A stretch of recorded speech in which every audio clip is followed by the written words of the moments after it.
Just 60 seconds ago, the world seemed to stop. In a move that no one predicted but many feared, Kensington Palace released a chillingly vague statement about Prince Louis, the youngest member of the monarchy. What they confirmed only deepened the mystery. Why had the royal family's most vibrant child suddenly disappeared from public view? The statement arrived without warning, sent to global newsrooms under a strict embargo that lifted simultaneously. There was no build-up, no briefing, just a cold release of carefully chosen words that seemed designed to say as little as possible while implying much. Within moments, headlines exploded, phone alerts buzzed incessantly, and the same question echoed everywhere. What happened to Prince Louis?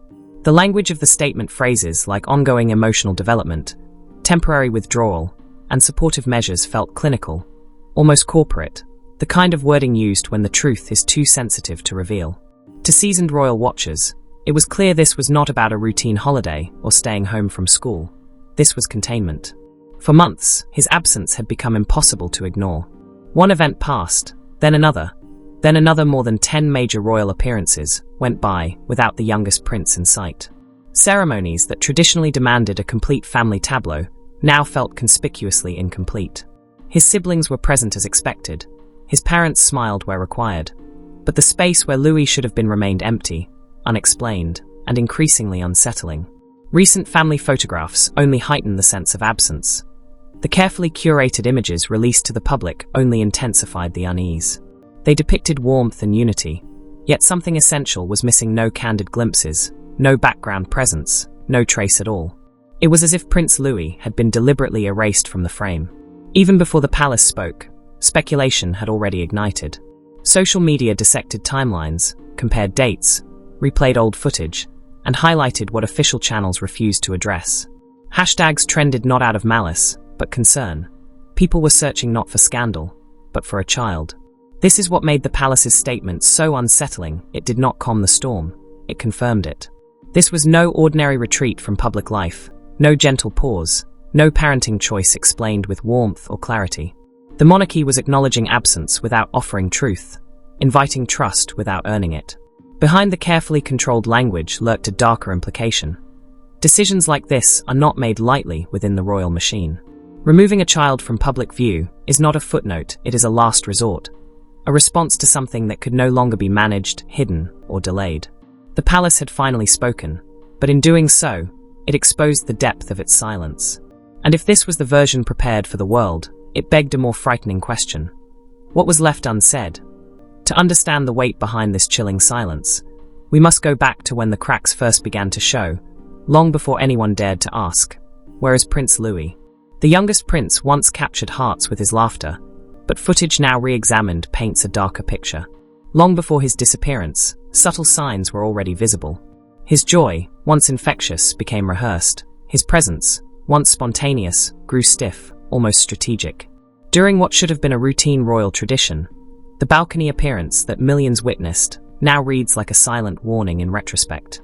While the family waved, smiled, and stood tall before cheering crowds, Prince Louis seemed adrift in a different reality. There was no sparkle in his eye, no curious glance at the sky or the crowd. His shoulders hunched, gaze fixed downward, small fists clenched at his sides, as if grounding himself to the marble beneath his feet. A renowned behavioral analyst later studied the footage and quietly warned that what the world perceived as shyness was, in fact, classic signs of emotional distress. The subtle rocking, the downcast stare, the disconnection from those around him were not mere quirks, they were cracks in a fragile mask. It wasn't just Louis's behavior that raised concerns. Catherine, usually the epitome of composed elegance, was seen casting furtive glances toward her youngest son throughout the ceremony. They were not the proud, admiring looks of a parent witnessing a child's duty, but flashes of concern, quick checks, micro-movements heavy with unease, the silent language of a parent sensing something slipping out of control. Then there was William, ever the stoic heir and orchestrated public figure. Yet, on that day, a single moment shattered the illusion. As the national anthem swelled and cameras panned across the family, William tilted his head slightly and gave a subtle nod to a royal aide standing discreetly behind the curtain. The gesture was fleeting, easily missed by the public, but unmistakable to those who understood the workings of the monarchy. It was not a father's moment of pride. It was a signal one that insiders now suggest may have marked the beginning of a decision long in the making. That event wasn't just another ceremonial appearance. It was a performance, rehearsed to perfection, yet within that rigid structure, Louis's discomfort stood in stark contrast. While the crowd focused on grandeur, few noticed the quiet unraveling at the edge of the stage. Adding to the intrigue, several professional photographers later admitted off the record that unusual restrictions had been imposed before the event: no close-ups of Louis, no individual shots, and some instructed not to focus their lenses on him at all. One photographer described the guidance as unsettlingly specific, feeling less like caution and more like deliberate concealment. Something had shifted subtly but unmistakably. Louis wasn't just absent in future appearances. He had begun fading from public view long before anyone realized, not with a formal statement, not with a sudden retreat, but through silence, a silence that now sounds deafening in hindsight. Louis wasn't simply stepping back. He was being pulled away, and the real battle wasn't between the child and the camera, it was between a mother and the monarchy. Behind palace smiles and royal formality, Catherine was waging a private war. She saw what the cameras could not, her son unraveling. While the world admired her poise, inside she was pleading for her child's freedom. It began with whispers, her voice lowered in corridors, requesting reprieve not for herself, but for Louis. The child who once brought laughter into royal spaces was withdrawing into himself. She didn't ask for sympathy or indulgence, only space and understanding, the basic right to be a mother rather than a ceremonial figurehead. These cautious requests evolved into handwritten letters, deeply personal and filled with anguish, delivered directly to King Charles. They detailed moments no parent should ever have to describe. Louis crying behind closed doors, unable to articulate fear, unprovoked tears, sudden silences. A child once full of life was shrinking from the very world that had celebrated him. Yet the palace remained unmoved. Protocol, they insisted, must be preserved. Appearances mattered above all. Catherine found herself trapped in a dual role, expected to mother her child, while remaining bound by the chains of ceremonial perfection. She began withdrawing, not from her children, but from palace life itself. Meetings were missed, engagements quietly cancelled. Behind the curtain of duty, she was breaking, while tensions inside the palace escalated. Repeated clashes with aides, some of whom dismissed Louis's behavior as mere childish sensitivity, left her frustration unbearable. Catherine knew better. She had seen the fear in his eyes, the trembling in his hands at the prospect of another public appearance. Her pleas were brushed off by Camilla's inner circle, who suggested Louis would grow out of it, as if trauma could be scheduled. But Louis wasn't growing out of anything. He was collapsing inward. One particularly harrowing morning, Prince Louis was expected to appear at a family event that would place him once again before the cameras. Instead, he locked himself in his room, refusing to come out. Staff tried coaxing him. Promises were made, but nothing worked. When Catherine realized her son was frozen in fear, unmovable, inconsolable, something inside her finally snapped. She didn't dress. She didn't leave. She didn't show. For the first time since entering royal life, she defied the calendar. She refused to perform, not out of rebellion, but out of desperation. Her absence sent shockwaves, unannounced, unexplained, unprecedented. But inside Kensington Palace, those closest to her understood exactly what it meant. Catherine had reached her limit. Still, her voice was minimized. Advisors urged caution, composure, compromise. The institution asked her to wait, to stay silent. But Catherine refused to let tradition cost her child his peace. And while the palace struggled to absorb the fallout, they failed to recognize a far more dangerous development. Catherine was not alone. In the shadows, William was quietly preparing for war.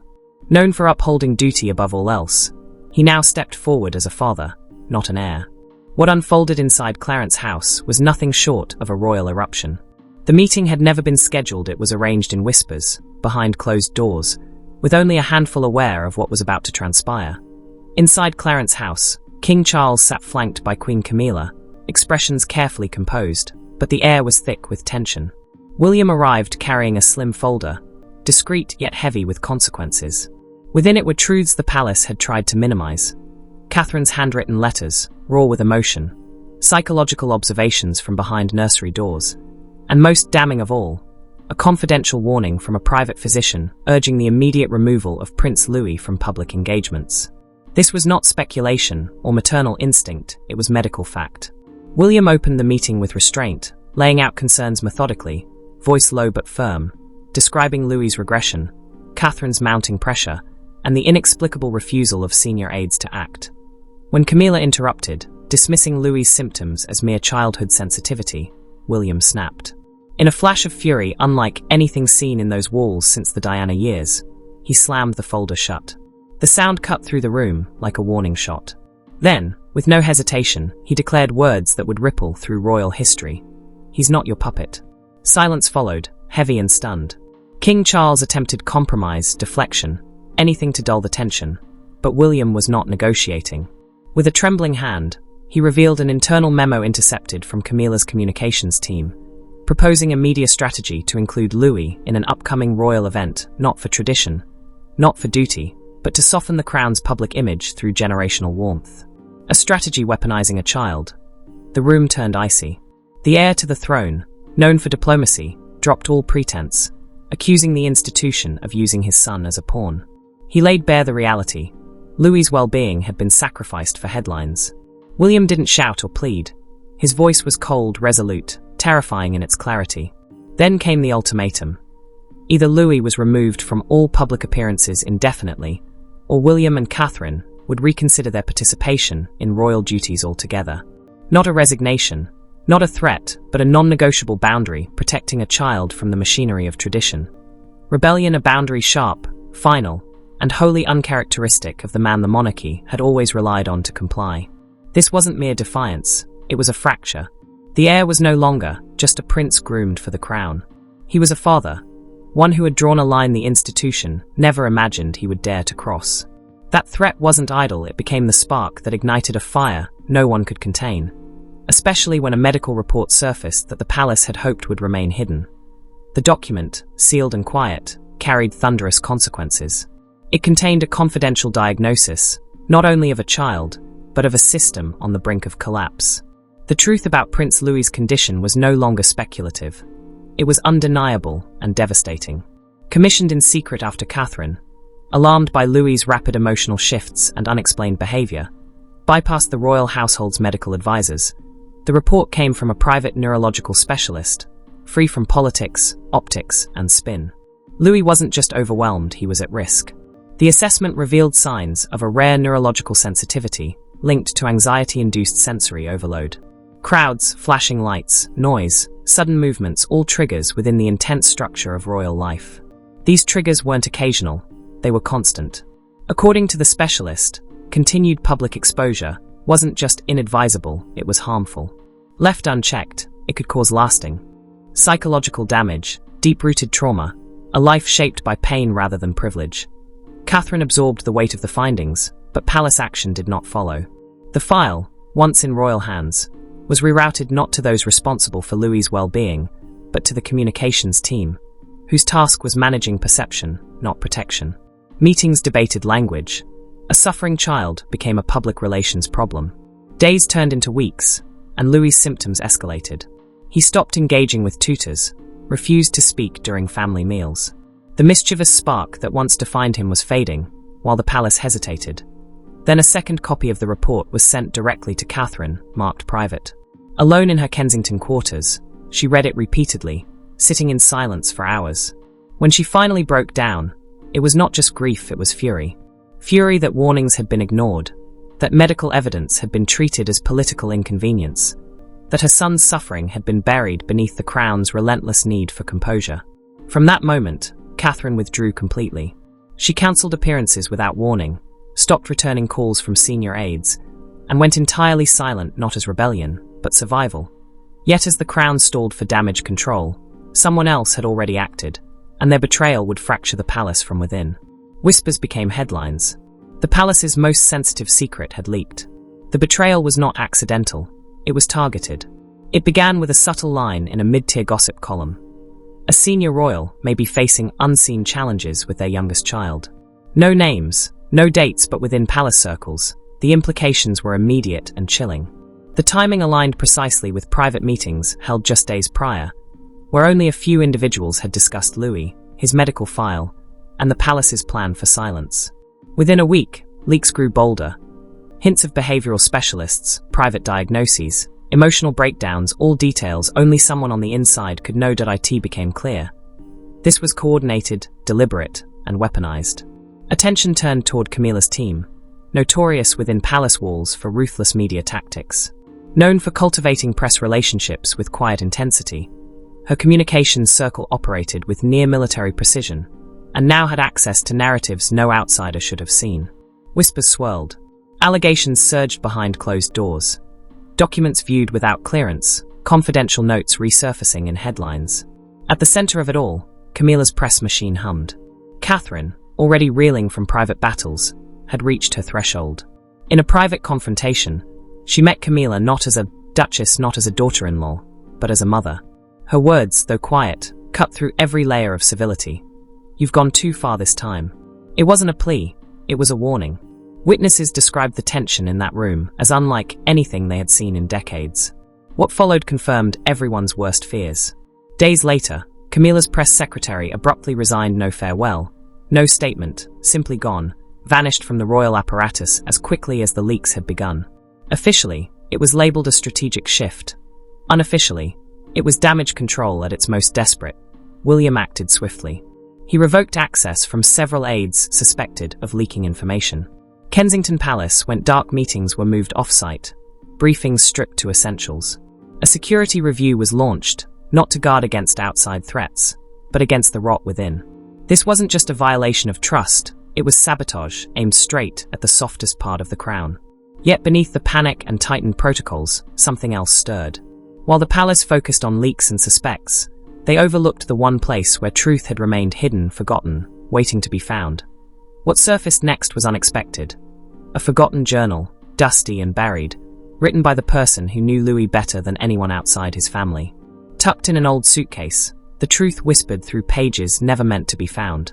The former nanny, handpicked by Catherine and trusted implicitly, had kept a journal detailing Louis's unraveling in heartbreaking detail.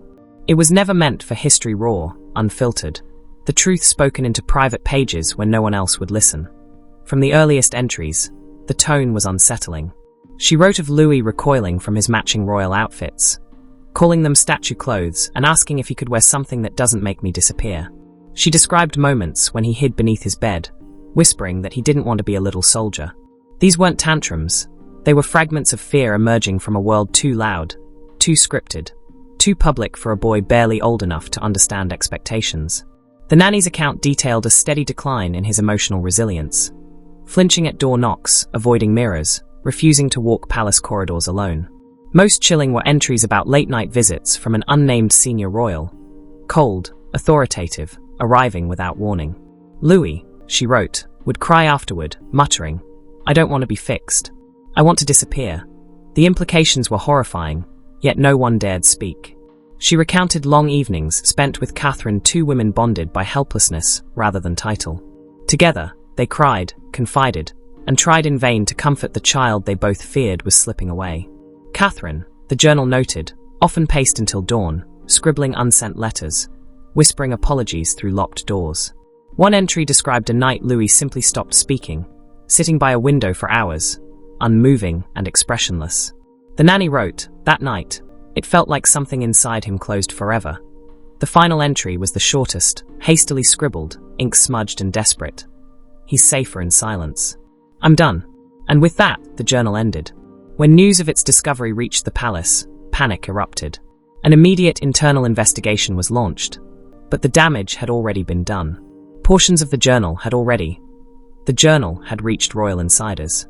Within days, excerpts leaked into the media, painting a portrait of a child broken not by misfortune, but by monarchy. For every spin the palace attempted, the journal told a truth too raw to sanitize. Even after the diagnosis, the betrayal, and Louis's emotional collapse, the palace remained silent until now. When it finally spoke, it said nothing. A sterile, 6-line statement, cold as marble, landed quietly early in the morning.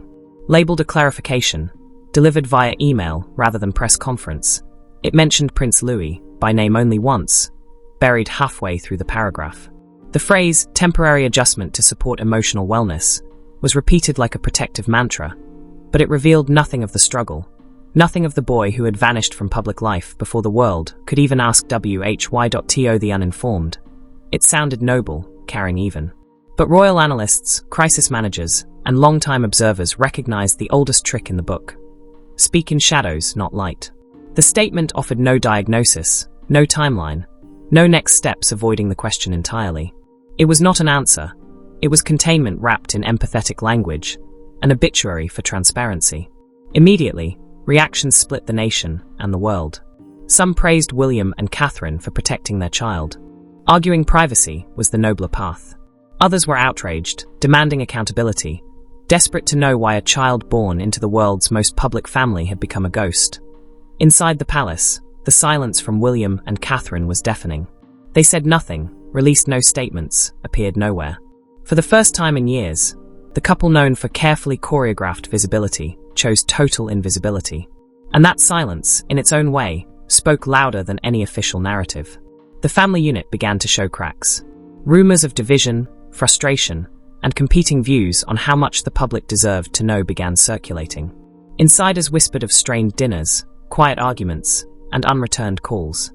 The once seamless public image of unity was under scrutiny, and online, the storm erupted instantly. Hashtags trended within minutes. Theories exploded across every platform, some wild, some measured, but all fueled by the vacuum the palace had created. Was Louis ill, institutionalized, secretly relocated? Was he hidden for his protection, or theirs? And still, the palace said nothing more. Then came an old prophecy, buried decades ago, now surfacing. Hidden in dusty archives, written by a mysterious spiritual advisor once close to Queen Elizabeth, it carried a chilling premonition. The youngest shall bear the burden, and his silence shall shake the crown. Was Louis's fate sealed long before his birth? Long before William and Catherine's marriage, whispers circulated in Windsor of a shadowy figure, a confidant to the late Queen, whose journals were locked away after her death. For decades, their contents remained hidden until now. Among these journals was a passage from 1985, dismissed as poetic nonsense at the time. Today, in light of Louis's disappearance, its words struck with eerie precision. The heir shall wrestle with shadow. The spare shall flee from light. But the youngest unseen shall bear the burden none shall name. Another entry, written during Catherine's first pregnancy, was more direct. There will come a third child born into clarity and chaos. The one who will vanish not in body, but in voice. His silence will thunder louder than the bells of Westminster. Written years before Louis's birth, it mirrors what has now come to pass. Insiders claim Catherine was made aware of the prophecy during her pregnancy, initially seeing it as charming folklore. But as Louis grew, and signs began to emerge, her curiosity deepened. She reread the transcript, questioning the advisor's relationship